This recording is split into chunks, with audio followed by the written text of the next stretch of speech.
அஸ்ஸலாமு அலைக்கும் வரஹ்மத்துல்லாஹி வபரகாத்துஹு. இன்றைய அமல் 1000 ஸலவாத்துக்கள்.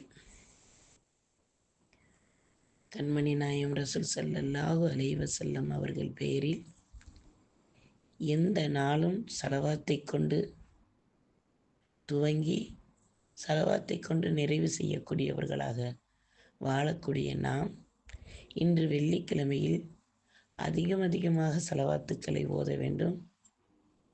குறிப்பாக 1000 ஸலவாத்துக்களை இன்ஷா அல்லாஹ் மனமுகந்து ஓதி அல்லாஹ்வின் பொருத்தத்தையும் ரசூலின் முஹப்பத்தையும் பெற்று வாழக்கூடிய நல்ல நசீபு உள்ளவர்களாக வல்ல ரஹ்மான் நம் அனைவரையும் ஆக்கி அருள் புரிவானாக. ஆமீன். ஃபி அமானில்லாஹ்.